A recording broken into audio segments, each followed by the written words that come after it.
Combating the fentanyl crisis. Today, Pennsylvania Attorney General Dave Sunday announced 50 million doses of the potentially deadly drug have been taking off the streets statewide since the beginning of the year. This is all it takes to end a life, is this right here. Channel 11's Christine D'Antonio joining us from the Strip District to break down those numbers.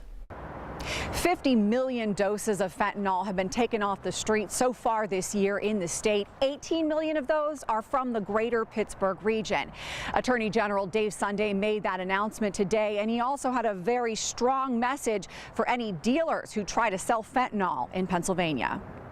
To those dealers who value $1 over human lives, we say your time will come, and you will be held fully accountable for the death and destruction you've caused. For Dave Sunday, this is all it takes to end a life, is this right here.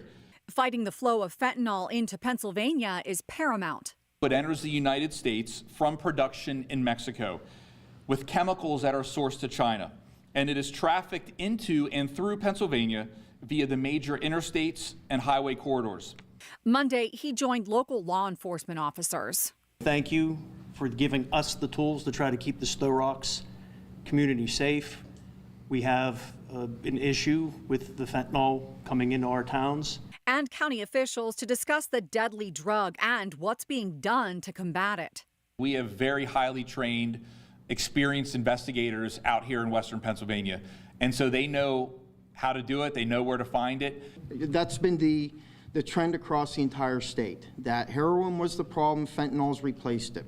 Sunday highlighted the arrest of Shakir's Foster, a 27-year-old from Allegheny County charged with extorting an Oakdale teenager in May of 2024. The defendant used fentanyl to exploit a 14-year-old Allegheny County girl for sexual contact, and that fentanyl ultimately killed her. The state's combined efforts against fentanyl appear to be working, with 76,000 pills seized statewide and 18 million doses of the drug taken off the Greater Pittsburgh area streets.